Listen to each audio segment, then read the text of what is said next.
guys, we're at the Merritt warehouse today, and today we're going to show you how to install the new Merritt Battle cranks with Mike Brennan. I have no idea how to install them, so he's gonna actually teach me how to do it. Now you're probably thinking cranks are easy to install, I don't need a how-to, but I'm just gonna bash them in. That's what I did once, and I smashed my cranks. It was not a good idea. The new Battle cranks come in 165, 170, and 175. I run the 165 because that's awesome. Here's a list of tools that you will need. Pliers that go with the crank tool in case, or so we can torque it down. You're gonna need a 6mm or a trifecta tool.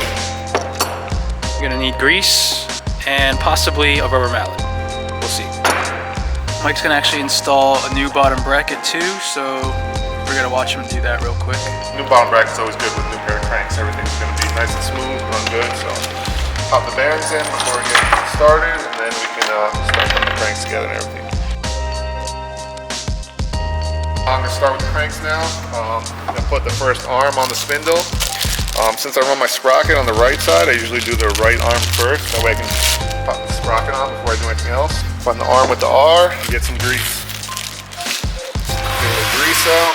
You don't want to seize your cranks, so use some grease. Line them up. Once you got them, should wiggle together a little bit. And then grab your crank tool. When you put them on, you use both pieces, so this, and then start threading it in. This forces the arm on the spindle, make sure it goes on nice and smooth. So once you got it in a good spot, snug down all the way, you can't tighten it anymore. Then you're gonna grab your pliers, tighten this on. You want the spindle to be like halfway through the crank arm. See, everything's greased up and moving nice and easy now. Otherwise you might be fighting with it. Just back it off, see how far in we are. Not there yet, so a little bit further. Okay, keep going. You go about halfway to start. That way when you put the other one on, you start tightening that one on and then even it out depending on your spacing. Try and keep it pretty even. So boom, this one's snug again. A couple more turns so we get it to that nice halfway point to start. And then we'll go for the other side. You want to use the tool, not the bolts, because you don't want to force it on with the bolts. A little anky. This is much easier. And don't hammer it, right? No, don't hammer it. That's not a great idea. Line up your sprocket how you want your sprocket. Put your washer on the back. Bolts and stuff. And find your, there we go, sprocket bolt. There we go. And then you're going to need a 6. Start tightening that down. Now, how tight are you supposed to tighten the sprocket bolt? Once you have the spacer in there all the way, you're good. You can snug it down. But if you don't have your little spacer in there to hold it in the right spot, don't tighten it all the way down until you get that in there. Once that's in there and it's flush, everything's sitting good, you can give it a nice crank it down. But you don't got to over torque it. It's not going anywhere. Just snug it till it's nice and tight. Now you got your sprocket on there. You're going to use your spacers. Just slide that on so you get it all spaced out right. Grab the rubber mallet and just start gently tapping it in. Nice and easy. There we go. Looking good.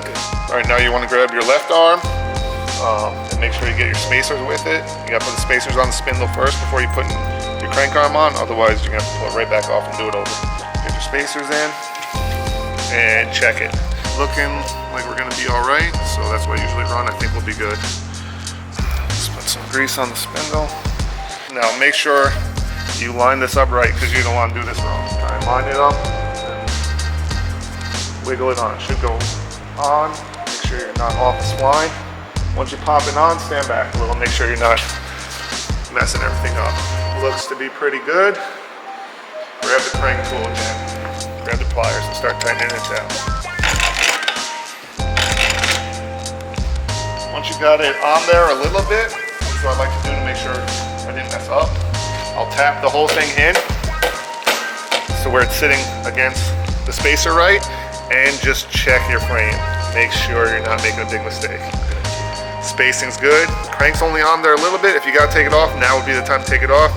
Check your alignment again. Everything's looking straight, perfect. We're clearing on both sides. Good to go. Let's finish tightening it down. Now when you're getting close to the end, you're gonna stop and check like we did on the other side and see how far through the spindle is. and we might have to switch and tighten the other side because you want it to be pretty even. So we're getting closer now. We got a little more to go, but I'm gonna back it off and see how we're looking on this side compared to the other side. All right, how we're looking. We're looking pretty good, about halfway through here. And we'll go check the other side quick. About the same. All right, we got a little bit left. We got a little more than a quarter inch left, so we're gonna give this one a few more turns, and then we'll do a few more turns on the other side to split the difference. You want as much spindle in your crank arms as possible. Stronger. Get a few more turns, we're gonna check the gap, and I'm gonna try and get away half of the gap right now. You see it on this side? We'll try and eliminate half of that right now. Other half on the other side. There we go, now we'll do the rest on the other side. Now that we got this side where we want it, we can put the crank bolts in. These come with a few different things than your normal pair of cranks. These have washers, the rubber plug, and your normal crank bolt. If you want to use the rubber plug, you don't need the steel washer. The bolt sits in. If you put this on, it sits out a little closer and it's almost flush without the rubber spacer. With the cranks, you mean? Yes. Okay. So once you put it in, it's pretty close to flush with the steel washer. I need Alan to finish the rest away. Right. If you want to run the rubber plug like I'm going to do to keep my ankles safe from tail whips, you don't need the little washer. It's a little extra. Okay. So take a little bit of grease. Just want to put a little grease in there where the bolt goes. And then I'm not going to use it because I don't need it. I'm running the rubber plug, so I'm going to just tighten this in there. Get the 6 again.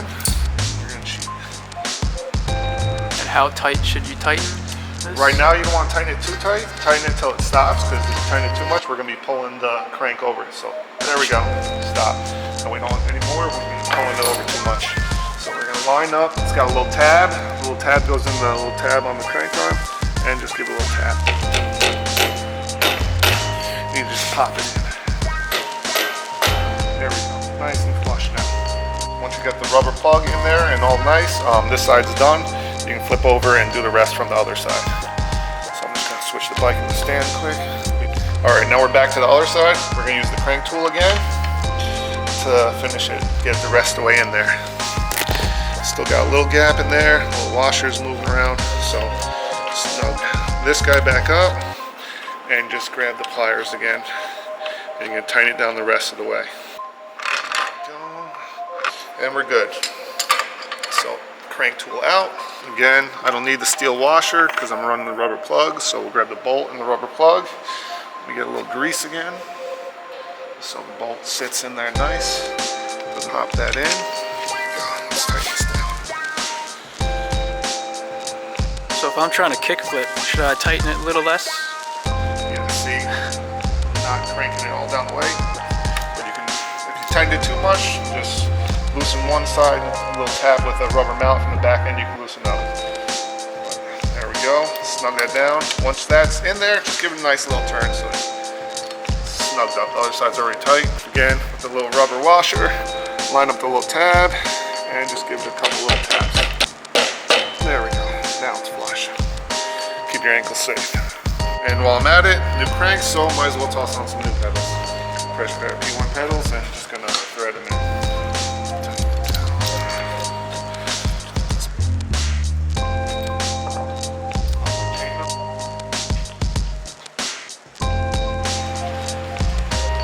This concludes the how to install battle cranks.